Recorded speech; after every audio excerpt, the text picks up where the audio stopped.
Hello, hello. Welcome to the Don's Table. This is the first episode ever of something that has been living in my mind rent free since 2020. Um, it's something that was born out of necessity, I feel. My name is Hector Carvajal, and I am the founder and CEO of Don Carvajal Café. This is something that's like not related to that, but it kind of is in a way, because it was inspired by that venture. And I'm so grateful that I got to connect with Nestor Poole, who is behind the camera right now, and we worked on bringing this idea to life. People like me have a lot of ideas. I think entrepreneurs, period, creatives have a lot of ideas. It's just about collaborating with people to really bring them to life, and this is one of those situations. So this is the Don's Table. This is the first episode ever. Welcome. This is primarily centered around coffee, culture, and business. That is the culmination of my life since 2018, which is when I started working on Don Carvajal Café y después. In 2019, I launched it officially as an LLC, and I've been doing it ever since. So we've been in business 4 years now, and that is really the meat of my background. And this podcast is really tailored to people who are interested in learning the background of an entrepreneur, like what is the journey like and things like that. But I don't really want to make it too self-centered towards my journey and my life. It's really about me and my guest, and you're gonna hear my perspective and my opinions and my experiences in those conversations and that dialogue.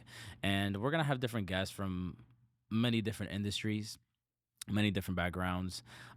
It would just have to be within the topics of coffee culture and business, or something that directly correlates to that, because I want to make it very specific to something that I can talk about. I like talking about things that I've lived in the current or present tense, and just making it as a reference. Like, I don't think it's cool to talk about things that you're not eligible to speak on. So that's really why those are the three main topics. And I hope that you're here because you want to hear about those three things.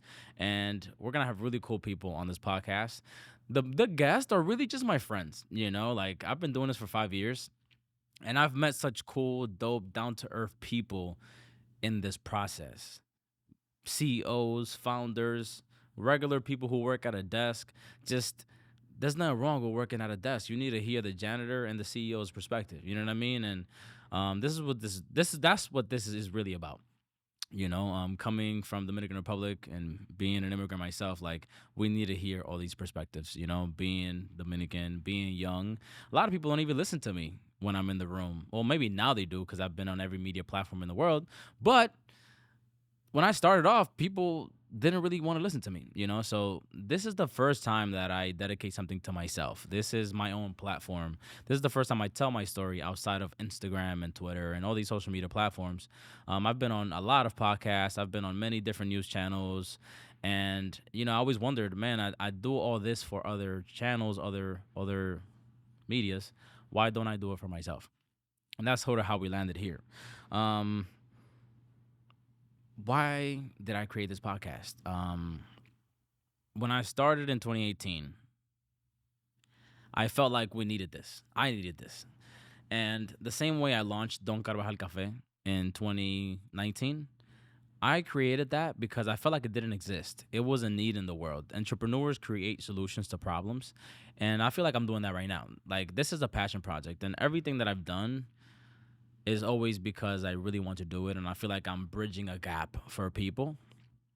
And that's what this is. Like, when I started back then, I really wish I had people talking from the culture, like un Dominicano del Bronx, like somebody born in Dominican Republic, somebody who's an immigrant, somebody who got here on a green card or something like that, you know what I mean, or on a visa. Like, I just didn't see that, or somebody who has been in different channels, representing their people. I just didn't see that, and like, I don't really like talking too much about myself. I actually don't even like it when people recognize me in public, because I just want to chill. You know what I mean? Like, I don't even want to blow up too much because I just want to blend right into the crowd. But I feel like I want people that look like me, that are from where I'm from, to talk about these topics. You know what I mean? To bring CEOs to the table and talk about success and failures. Like, people only, if you look at people's Instagram, people only show you the good side. They never show you that angle, this angle. You know what I mean? Like, they never show you the other side. They only show you that side. And I feel like it's one of those things that You got to show multiple angles, and the good, the bad, and the ugly, and that's what this is all about. Just keeping it real. Like, I was born in the Dominican Republic. I was raised in the Bronx, and growing up, we just kept it real. And I feel like people don't do that in business, or in the entrepreneurial route. People romanticize it too much, and this is a podcast to tell you, like, let's talk about it. Let's talk about cafe. If it could be just about coffee, negocios. Like, let's really get into it. You know what I mean? That's really what this is about. That's really what this is about. Um, Man, I love narrating these things. Right? This is like my own little thing. This is the first time. This is pretty cool. Um, One of the questions I wanted to answer, I got to ask myself these questions because I want you to get the most that you can get out of this experience. And it is who is Hector Carvajal? Like, why are you even listening to me right now? That's for you to decide. But I just kind of want to give you guys a background because I've told my story on many platforms, Univision, Telemundo, News 12, New York One, NBC, you name it. Like, I've been on these platforms, and trust me, I really hate talking about myself. You don't even understand. But I'm just trying to give you a little background. And I've told my story on all these platforms. You could Google me in terms of podcast. I've been on so many platforms. And every time I finish an interview, I tell myself, man, I should really do this for myself. Like, I should really have my own platform because I add value to other people's platforms. They only invite me because I have a sense of value. I'm going to bring a certain perspective. I'm going to bring a certain viewership. And a lot of the times we are on other people's platforms. We don't really think about the equity, the ownership of the content, of like making this my platform. And I think we live in that age where this is the content generation, right? And all that stuff and the influencers and whatever. And I don't want to be an influencer. I don't want to consider myself that type of thing, which there's nothing wrong with that if you are that, but I just like to be Hector Carvajal. Um and I want to tell my own story because people ask me questions and they narrate my journey, and it's like a back and forth. I want to just tell you it for what it is, raw. And my name is Hector Carvajal. Some people call me Hector Carvajal. I was born in the Dominican Republic in Las Barrias, Bani, in 1996. And I ended up arriving in New York City on a green card in 2004 in the Bronx, Fordham to be specific. And I was raised there ever since. I've always been in the Bronx. The only time I didn't live in the Bronx was when I went away to college to University of Rochester in 2018. And I was born in the Dominican Republic. Llegué aquí joven. And man, it was rough getting here. You know what I mean? Like, the language barrier. I'll be honest with you. Like, I used to get picked on and bullied because I didn't speak English, because other kids were Dominican, but we were two different types of Dominicans. There's the Dominican that's born here, that has their life, and then there's the immigrant that gets here, and it's like you're a different human being or something like that. So it was always weird integrating myself at first, and then I really learned English by like literally watching cartoons, like watching PBS Kids after school. And like, we didn't have no cable, by the way. I had to like swing the antenna around, and if you know what I'm talking about, you know what I'm talking about. We had the red box. It was a whole lot of makeshift things to get TV, but I learned by watching cartoons, and I had a really good teacher that would help me.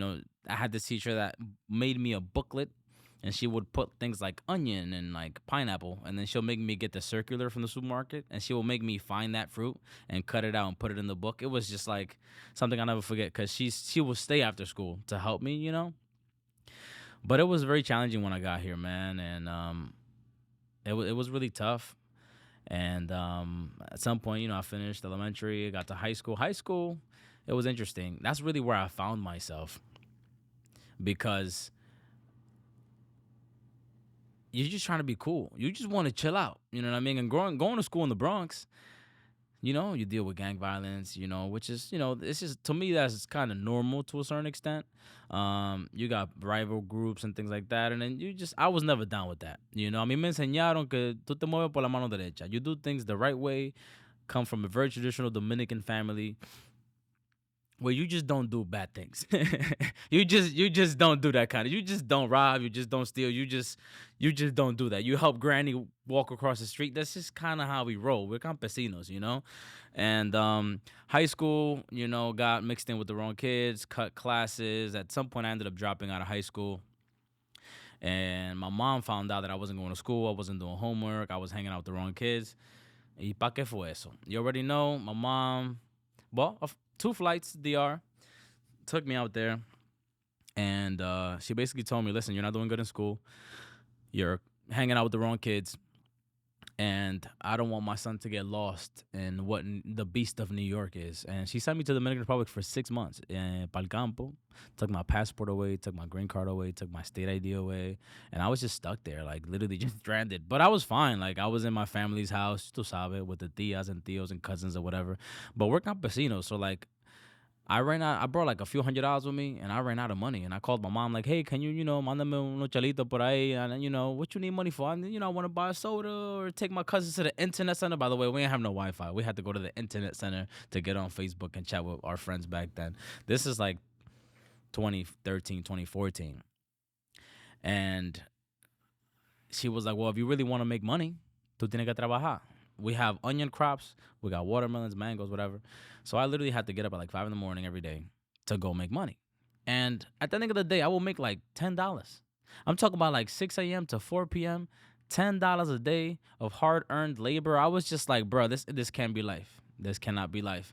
Um, and man, like just seeing the extreme levels of poverty out there was really life changing for me. It made me realize how much I took education for granted in America. Like in New York City, they give you breakfast, lunch in school. They give you a Metro card. Like you're good. Like you just off of that, you're good. Out there, we don't got no guaranteed mode of transportation.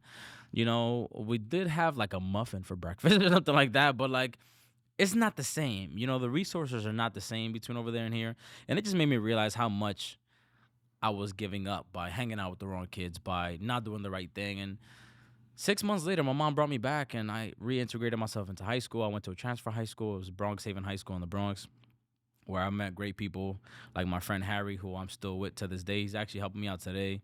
Um, just I met one person that was like-minded, and that's my boy, right or die. And then after that, I went to Gumman Community College.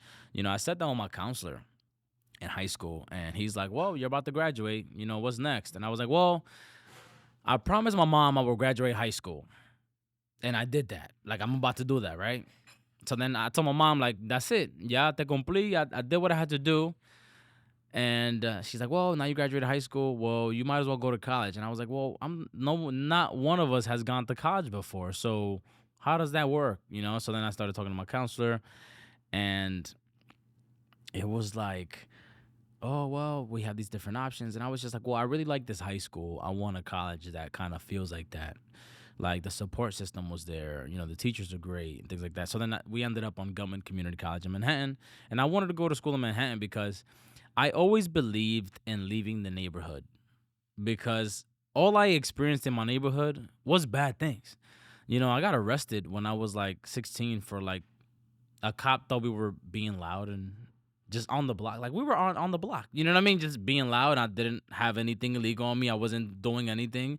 And they just arrested me and they said it was disorderly conduct. Like I'm just hanging out outside, bro. I'm like 16 years old. You know what I mean? So from that experience, it was just like, like, do I even want to be outside? Like I cannot even hang out. My mom was really worried, because I got arrested over something really stupid. Like the cop just thought we were being obnoxious or something like that. And my mom she was thinking we were selling drugs or something like that. You know what I mean? Like Dominican moms, they make everything mad extra for no reason. She's like, this guy's about to be the next Pablo. Like, bro, I was just hanging out on the block with the kids. And it just, from being arrested on the block over something really stupid and then just people going to jail, people getting killed.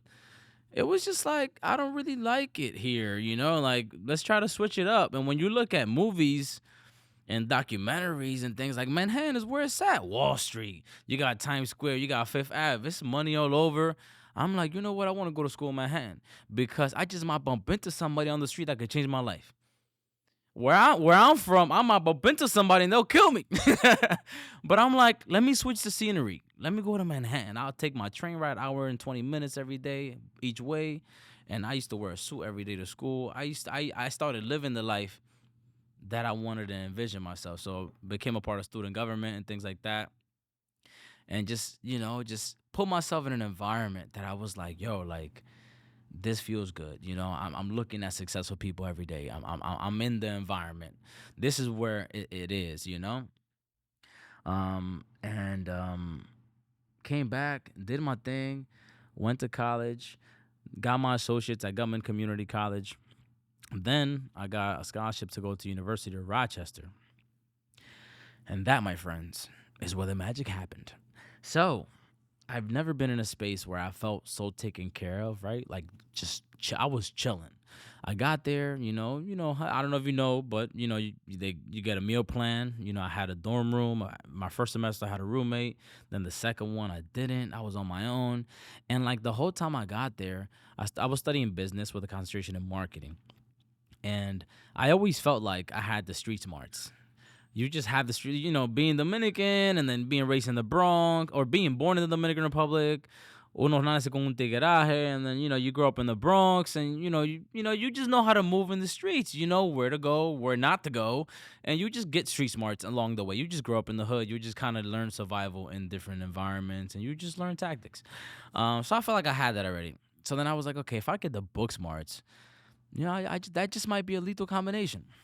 So I get there, and I felt like the University of Rochester for me was a space that incubated my mind and my thoughts and my ideas. Like I've always loved business. I've even sold candy on the train. I sold candy in my school. I've had a brand like when I was like 15, 16, selling T-shirts. Like I've always been entrepreneurial. When I was like 6 years old in DR, I used to grab avocados off the tree and sell it on the block. Like I've always been entrepreneurial, and I guess it just comes from the lineage of Mr. Carvajal, my grandfather. He was a farmer, if you don't know. And that is a form of entrepreneurship, right? You invest, you do the process, and then you sell it, you get the profit, boom, bow. We never look at it like that. And I get to college, man, and I'm doing this one class, Marketing 203, Professor Hope. Honestly, I've never said this before. This is the Don's Table exclusive. I actually failed the class the first time because I had it with a different professor. And I love that professor. I learned so much in both classes, and I got a taste of failure. And I was like, oh man, that was pretty bad, And I was like, I got to make this up now. And then the next semester, it wasn't offered by the same professor, but I wanted to take the challenge of like, nah, I'm going to pass that class. And I feel like I didn't pass the class because I'm an experiential learner. Like I gotta be in it. Like I gotta immerse myself. Me tengo que meter. Like let me touch that. You know what I mean? Like let me feel it. Let me experience it. So the class of Professor Hope was more experiential. A big part of the class grade was creating a project. And guess what? I came up with an idea, and I was like, what do you think, Professor, if I do this thing called Don Carvajal Café? I have this idea. Like, we had to create a business, and we had to make a prototype. That was pretty much it, and we had to do it in a group. So then I had to convince my group. I pitched it to them like, hey, guys, I already started doing some research on this. I'm already working on this. I think I have a good idea. And they're like, would you do this as a real business? I was like, I just might. I don't really know. It's based off this project. So Professor Hope said, okay. My team said, okay. And in that class, I was incubating that idea. And I went crazy. Like, honestly, I stopped caring about my class. I stopped caring. I was like not my class, like other classes. I still went to class, but I became obsessed with this idea. Like, I was literally finishing my homework at 11 and then staying up till 3 a.m. Working on Don Carvajal, Googling about coffee, watching videos. How does the art work? How does the supply chain function? Like I was just, green beans. How do I get that? I can't buy a container of coffee, so how do I get a small amount? You know what I mean? Just like really not dialing it in. And we had a thing on campus called the AIM Center of Entrepreneurship, and the Green Center. And we just had the iZone. We had so many resources on campus. And like, to me, it was just like, I come from a place where we have nothing, bro. Like nothing. Like it's insane. Like kids where I'm from walk around barefoot, bro. So I'm on campus and they got all these centers, one for entrepreneurship, one for your ideas. Like, bro, you go there and there's somebody there that will sit with you and walk with you through your ideas. Like, what? Where I'm from, they be like, cállate la boca, vete de ahí con esa vaina. Like, get out of here with that idea, bro. Like, come on, just get a job. You know what I mean? And I'm here at a school that costs $80,000, bro. These kids come from other countries to go here. When I was there, it was like 29 in the country. We were on the same list, not far from Harvard, right? And it's like I really could make an appointment and sit down with somebody through my ideas. That was crazy to me. So empezamos ahí. Learn something called the business model canvas. If you want to start a business, you need to look up the business model canvas. It's a one pager that you can literally dissect your idea. And from that, it's literally one page, one printer page. And from that, you make a business plan. And somebody walked me through that at the AIM Center. And I was like, yo, this is game changer. I just put my whole idea into one page. And from there, I created the business plan. Then I was like, all right, we got to get a prototype. So then I started looking up online sources to starting my own coffee business. I was like, all right, cool. I found a place to buy coffee, green coffee. I bought 50 pounds of coffee. I don't remember how much I bought it for. It was like $300. I don't remember. But I also applied for a grant on campus to like invest into the project. So on campus, they had in the Entrepreneurship Center a grant that you could apply to for a class project. Like if it was learning beneficial, like if there was learning benefit, if it was something like I was like, wait, what? Like this is crazy. So I applied. The grant max was $500. So I applied for the $500 grant. They gave me $300. With that $300, I think I bought the coffee. And then with my credit card, I bought the bags and labels. And there's a homie on campus called Declan. Shout out to you, my boy. He's the one who made my logo. Just the resources, the networking. It was just like, yo, it was one place that I just did everything. So I really appreciate that environment so much because it just incubated in my brain of so many ideas. And from there, we did the project. It happened. And I presented it on the last day. And it was me and my team. We even had we had a French press. We had some drip coffee. We had literally, I bought sample cups. Like it was like 50 plus people in the class, I think. I don't remember how many people. It was a lot of people though. We brewed coffee for everybody in that class. Everybody who sat there got to taste that coffee. It was Costa Rican coffee. And, I came up with a bag. It was a white bag with a label on it. It had the logo. We had a website. We presented it. Target demographic, ideal customers, how we plan to sell it, customer segments, e-commerce, wholesale, coffee shops, what kind of coffee we're going for, whole bean, ground, just supply chain, logistics, just like the whole nine that we needed to figure out, marketing strategy, business plan, financial projections. It was everything. And when I finished that presentation, somebody in the class, because it was a presentation, so we had to give the product, the cost, the price, the marketing strategy, everything. So somebody in the class was like, oh, you said in your presentation that the coffee is $19.99 right now. Is that real coffee in that bag? I was like, yeah, it's beans. Shook it up. I'll take that. I was like, what? Yeah, that coffee was good. I love this. I'll take that. Psh, pulled out $20 out their pocket, gave it to me right there. I was like, toma. I bet. Somebody else bought one. I'm like, yo, y'all really just, y'all know this is a class, right? We in class right now. And that was like proof of concept. I was like, yo, esta gente consumieron esa vaina. Like, yeah.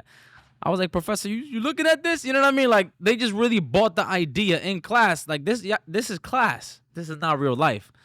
But it is a real product. When that person bought that bag, I don't even know who that person was. I really wish I knew. I really wish I knew who that person, because that person, like, there's a lot of people that have changed my life, but that person told me that, yes, you should do this. That's what that person told me. I don't know who that person is, but that person sparked this. And in that moment, I was like, oh, this is it. So point is, I got out of class. I literally, like, power walked, almost ran to my dorm room and was like, how do I figure out how to file an LLC? And homie Declan gave me some advice. I did it from there. And I went online. I found out you could do it on your own if you're a sole proprietor. Like, filing an LLC didn't seem complicated if you were filing it by yourself. And I don't give legal or filing advice or any type of accounting advice. So I rarely give people advice on how to do their legalities. But that was just my process. I filed it on my own. I figured it out. It cost me $207. It seemed like a smooth process. And that same night, man, I launched DonCarvajalCafe.com because it just felt real. And I also bought 50 pounds of coffee. I had like 45 pounds left. So I had to do something with that. I started selling it on Instagram, on the website. And next thing you know, in like 2 weeks, I sold those 50 pounds. And I was just like, yo, yeah, I got the wheels turning. I gotta do this. I gotta do this again. So then from there, I just believed in it, got on Instagram, started selling it more. People were DMing me next week, yo, I need another one. I ran out. Like, I'm like, yo, this is crazy. And came back to New York City that summer. I was interning at the College Board. I was supposed to go back to college in August. And then, like a week before I went back upstate, I got a call from the supermarket. It was like C-Town or Fine Fair. Hey, we got a few stores for you. We want to put your coffee on the shelf. And I was like, no me diga. What do you mean? You want my coffee on your shelf? Like, that's crazy. And it went down like that. And I was just like, yo, like, I cannot sustain this business from upstate New York. If you have business in the city, you have to stay in the city. And honestly, in that moment, like, I had a conversation on my own.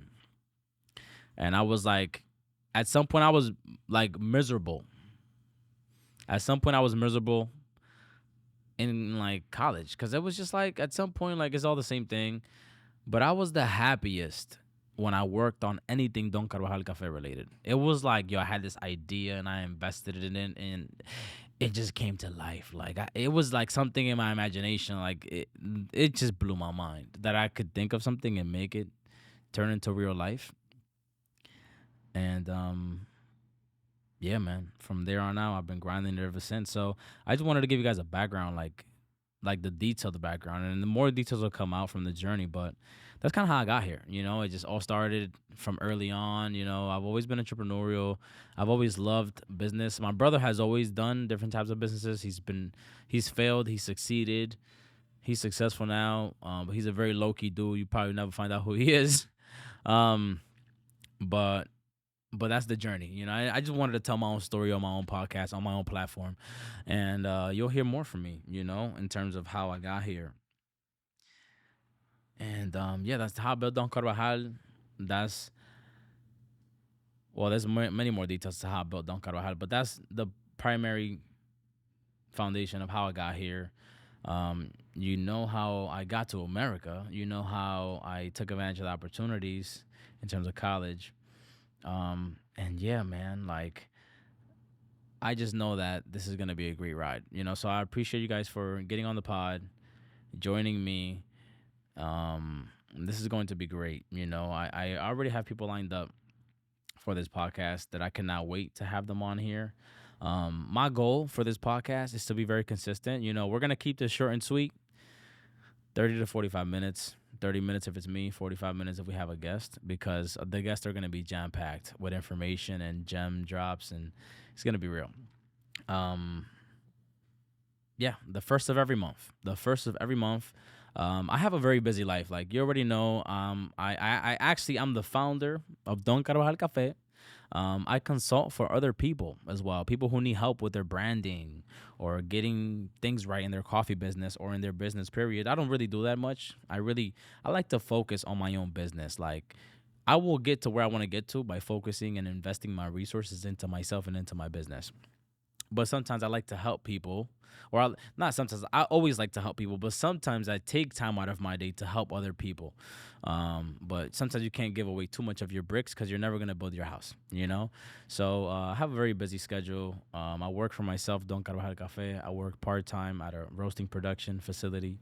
I consult for people, and I've taken some time off from social media and all that stuff. Like, I'm a beast at marketing. I give myself that. Like, I don't like to boost myself, but like, I just have the eye for it. I grew up in the social media generation, and I've had a lot of people doubt me growing up. From my teachers telling me I would never be anything, to people just doubting my success because of my age. I'm 26 years old. I don't know if you know that, but I'm 26. People think I'm 36.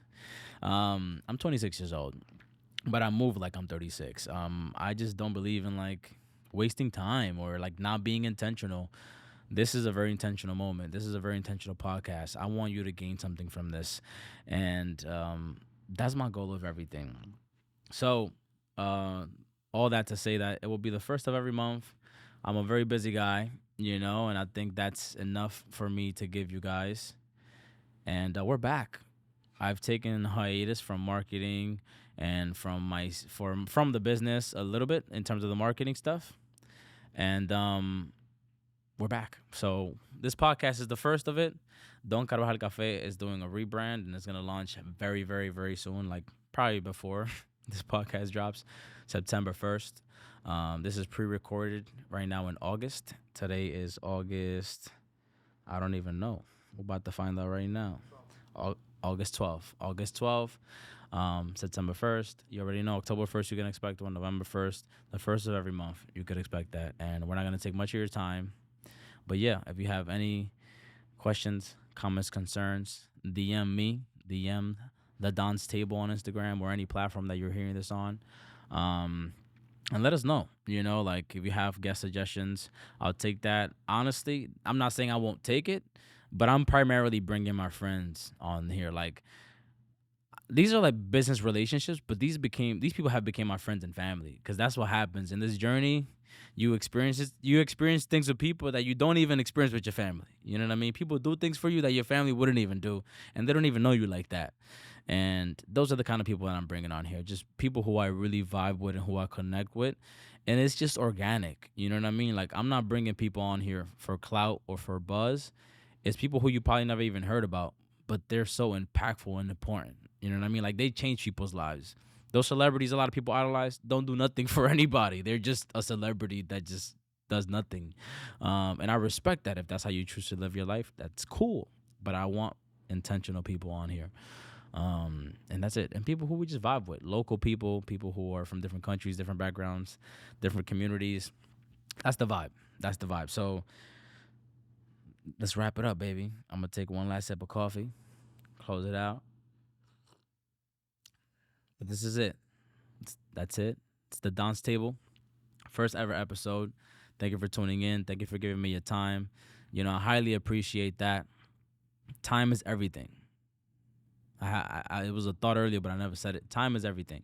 You could spend money, you could spend resources, but when you spend your time, you will never get your time back. So I want to be very intentional with this time that we are recording here and the time that you spend listening to this. I want you to walk away with something beneficial. This is a two-way street, I want you guys to benefit. I want you guys to have a value in this pod. So thank you for tuning in. First ever episode of the Don's Table. Bear with me. I've never done anything like this, but it feels really good because this is organic. This is like me. I'm in your living room right now. I'm in your car right now. Like, we just vibing. We on the bus together, right? Like, we chilling. It's cool. So thank you for tuning in. Can't wait to show you what we got in the works. Shout out to Nestor Poole for holding me down. We're bringing this vision together. Shout out to my homie Harry for doing the farmer's market for me today so I could do this. Life continues for an entrepreneur. We just got to figure out a way to make it work. So thank you for tuning in. Ya tu sabe. And I'll catch you on the next one.